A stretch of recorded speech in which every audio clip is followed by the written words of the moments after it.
¿Sí ven mi pantalla? Sí. Sí, Luis. Entonces, para continuar con la discusión de artículos, el siguiente artículo se titula eh, Durvalumab más etopósido y platino versus etopósido y platino, que como ya vimos es el estándar de tratamiento eh, actualmente como tratamiento en primera línea en pacientes con cáncer pulmonar de células pequeñas en estadio extenso. Es un estudio que se tituló Caspian, aleatorizado, controlado, etiqueta abierta y fase 3. Fue publicado el 4 de octubre del 2019. Hay que poner en contexto que este estudio es un análisis interino del estudio completo, que no solo llevaba durvalumab, sino que uno de los brazos también llevaba tremelimumab. Eso me pareció raro también que no lo mencionaba desde pues por lo menos en el título, pero más adelante lo vamos a comentar. Solo para recordar el mecanismo de acción, estos medicamentos actúan a nivel del,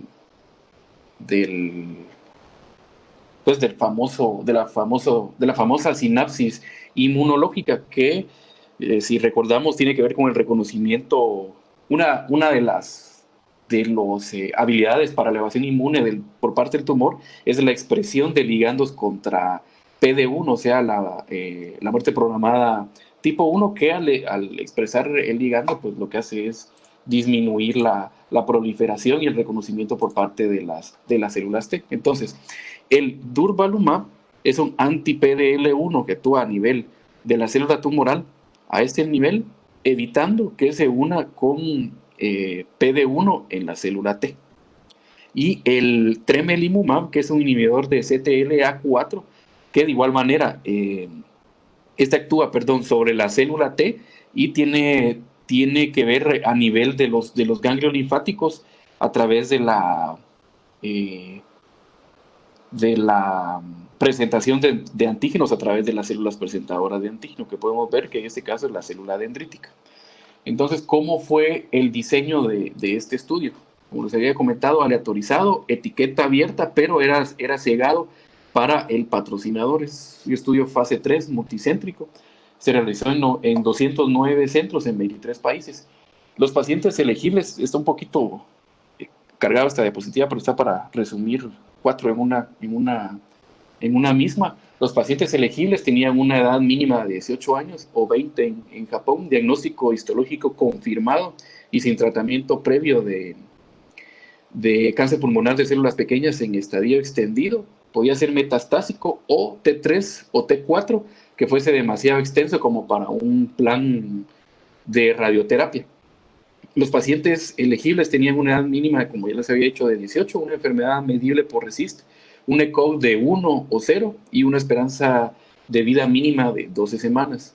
Los criterios de exclusión fueron antecedentes de radioterapia previa a tórax, trastornos autoinmunes, historia de inmunodeficiencia previa. Los pacientes, ¿cómo fue la estratificación? ¿Cómo fue la aleatorización? Perdón, fueron aleatorizados a 1-1-1, estratificado por el tipo de platino usar, a 3 grupos, como podemos ver, un total de 805 pacientes. Entonces, el grupo comparador, digamos que es el estándar en el tratamiento, es el etopósido y cisplatino, a esta dosis etopósido de 800 a 100 miligramos metro cuadrado, día 1 a 3, cada 21 días, junto con platino que quedaba a discreción del investigador cuál usar, que podía ser carboplatino 5 a 6 miligramos mililitro minuto de área bajo la curva, el día 1 igual ciclos cada 21 días, o cisplatino 75 a 80 metro cuadrado, día 1, igual cada 21 días. Importante aquí que son 6 ciclos, no 4, a diferencia del Empower. Luego de esto, podía hacer opcionalmente la radioterapia craneal profiláctica, más únicamente, perdón. El grupo, el grupo que nos concierne en este análisis intermedio es el grupo del durvalumab, el anti-PDL1 que estábamos mencionando, una dosis de 1500 miligramos cada 21 días por 4 ciclos. Recordemos que en este brazo son 4 ciclos de EP a diferencia de 6, y luego un mantenimiento de 1500 miligramos de turba cada 4 semanas hasta la progresión. En el otro brazo, además del durvalumab, le agregaban tremelimumab, 75 miligramos. De igual manera, el mantenimiento era con durvalumab. Entonces, en este estudio nos vamos a enfocar en este grupo del durva versus el estándar de tratamiento, que es el EP. El objetivo primario fue la sobrevida global y los objetivos secundarios fueron la sobrevida libre de progresión, la tasa de respuesta objetiva y la seguridad.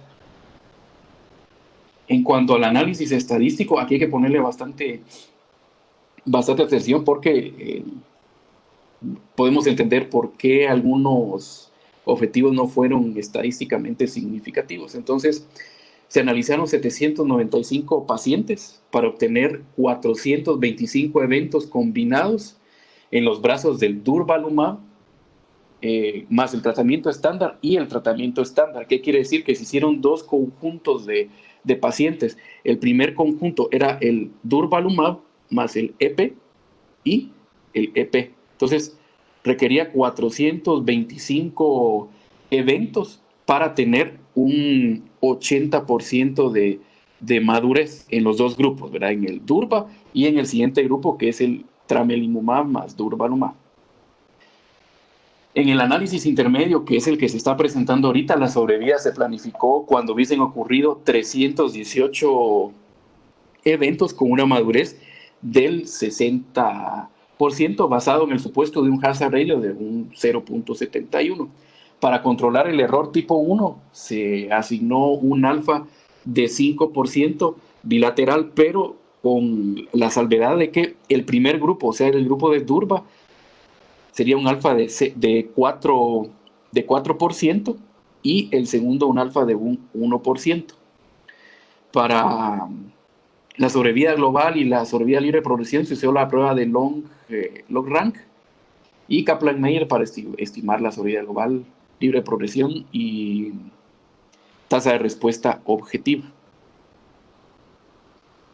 En cuanto a la distribución, las características basales de los pacientes, podemos ver del lado derecho que tienen una distribución balanceada. La mayoría son menores de 25 años, la mayoría son hombres blancos con etapa clínica 4, y la mayoría son fumadores. Podemos ver que el 92% tenían antecedentes o eran fumadores activos. El 10% de los 2 grupos tenían metástasis cerebrales. Al momento del corte de los datos, que fue el 11 de marzo del año pasado, 43 pacientes del grupo del durvalumab permanecían en el estudio, ¿verdad? 42% de los pacientes del grupo experimental, o sea, de los que habían progresado ya, recibió una segunda línea con tratamiento luego de la progresión, y 44% de este 42%, 44% del grupo estándar lo recibió. De ese 42% de los pacientes con la terapia experimental recibieron otra línea de inmuno, y un 5% del grupo estándar recibió inmuno después de la progresión. En este estudio no se permitía el crossover, a diferencia de otros que hemos visto anteriormente. En cuanto a los resultados, hubo 333 muertes en el conjunto de pacientes del grupo experimental y control, dando una madurez del 62.6%. Recordemos que para hacer el análisis interino se requería por lo menos de una madurez del 60%. Entonces, al presentar las 336 muertes, ya se podía reportar. 115 de estas muertes o progresiones fueron en el grupo de durvalumab y 181 fueron en el grupo de terapia estándar.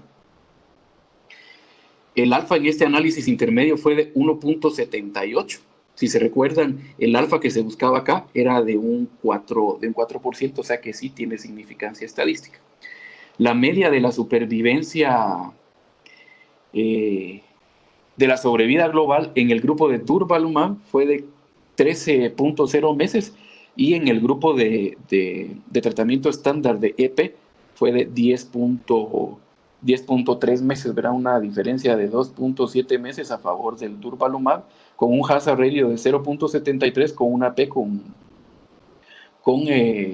significancia estadística. Se hizo un análisis post-hoc, que más adelante lo vamos a esquematizar, que se vio que la tasa de sobrevida global a los 12 meses era de 54% en el grupo de Durva versus 40% en el grupo de EP. Y a los 18 meses era 34% versus 25%, o sea que 34% de los 268 pacientes del grupo de Durva estaban vivos aún a los 18 meses versus el 25% del grupo EP. Al momento de corte de los datos, el 84% del grupo de Durva y 84% del grupo de Durva y 87% en el grupo de EP murieron o tuvieron una progresión. ¿Qué quiere decir esto? Que aunque el hazard ratio es de 0.78, aquí en el objetivo secundario de la sobrevida libre de progresión no tuvo significancia estadística, pues a pesar de esto la reportan como 5.1 meses en el grupo de Durva y 5.4 en el grupo de EP. Entonces, como podemos ver, pareciera aquí en este gráfico que son 5.4 meses de sobrevida libre de progresión a favor del grupo del tratamiento estándar, ¿verdad? Entonces, es probable que esto esté relacionado por los 6 ciclos de EP que tuvieron en este estudio, a comparación que el IMpower que mostró la doctora Cheli, que solo fueron 4. Es posible que por eso no haya significancia estadística. En cuanto a el beneficio general de supervivencia en el grupo de durvalumab, se observó consistentemente en todos los grupos preespecificados, ¿verdad? Entonces, esta es una gráfica de Forest Plot y podemos ver la estratificación de los pacientes en base a la edad, sexo, estatus de fumador, estadio 4, la raza y la región de donde era. Entonces, todos están a favor del durvalumab. Entonces, podemos ver que algunos pasan el 1, pero la media se quedan acá. Pudiese ser por la cantidad de pacientes, como vemos, los no fumadores eran menos del 10%, entonces tal vez ahí nos mueve un poquito el tapete, pero todos están a favor del durvalumab. En cuanto a la tasa de respuesta objetiva, aquí los dividen en dos tasas. En la tasa de respuesta objetiva no confirmada, que es este primero que vemos acá, 79 versus 70, que se definía como el paciente con respuesta completa o respuesta parcial en al menos una evaluación. Y la tasa de respuesta objetiva confirmada era el paciente con respuesta completa o respuesta parcial en por lo menos dos evaluaciones. Entonces, los pacientes, por lo menos en una evaluación, tuvieron respuesta objetiva en el 79% en el grupo experimental versus el 70% en el grupo de terapia estándar. Un hazard ratio de la respuesta objetiva de 1.56 y desglosado, pues respuesta parcial 66%, respuesta completa 2%, entonces podemos ver que sí hay diferencia a favor de el durvalumab 57, 66, 1 y 2, con una media de 5, una media de duración de respuesta de 5.1, con 5.1 básicamente la media aquí es igual. En cuanto a la seguridad, los eventos adversos de cualquier causa ocurrieron en el 98% del grupo de Durva versus el 97% en el grupo de EP, básicamente igual.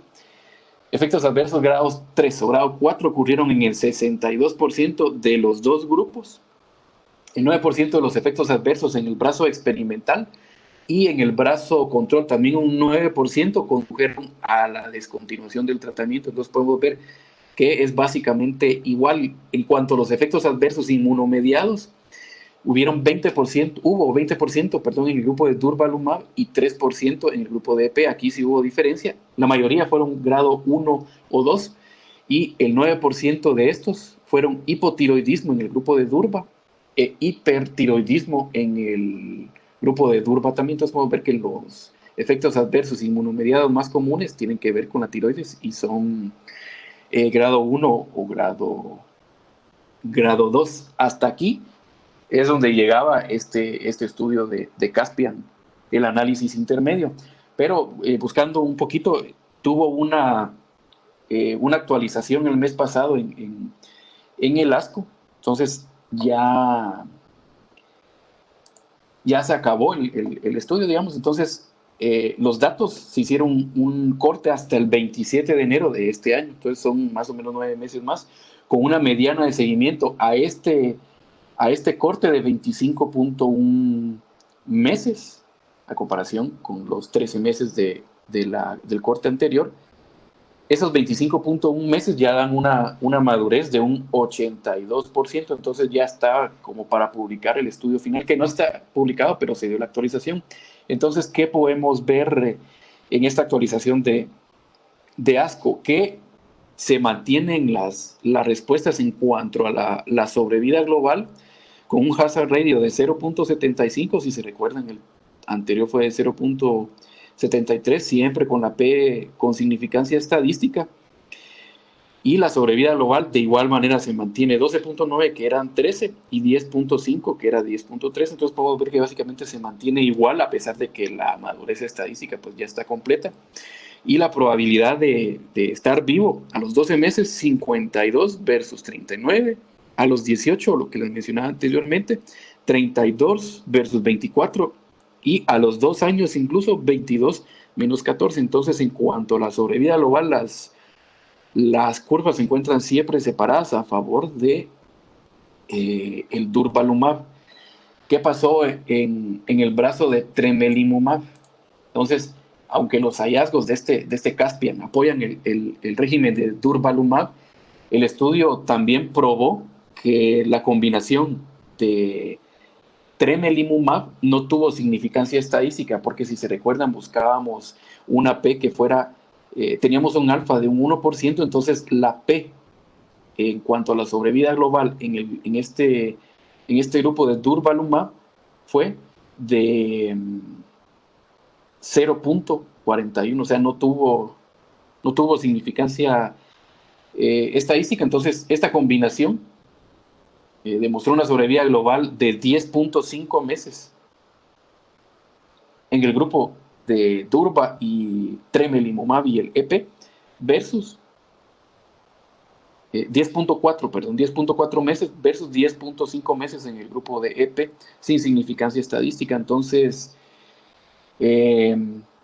podemos ver que la adición de tremelimumab a la terapia con durvalumab no tuvo significancia estadística, entonces no tiene utilidad en usarla en este tipo de pacientes. Entonces, como conclusiones, durvalumab más el estándar de tratamiento, que es el etoposído y platino, en primera línea sigue demostrando que es superior en cuanto a sobrevida global comparado con el tratamiento estándar, ¿verdad? En la última actualización, un hazard ratio de 0.75, 12.9 meses versus 10.5 con el tratamiento estándar. Los efectos adversos fueron muy similares en los dos grupos, entonces en cuanto a esto en cuanto a toxicidades no hay mayor problema. Y la adición de tremelimumab no tuvo significancia estadística, no mejora la sobrevida global, entonces no, al menos en este momento, no tiene indicación para los pacientes en este contexto.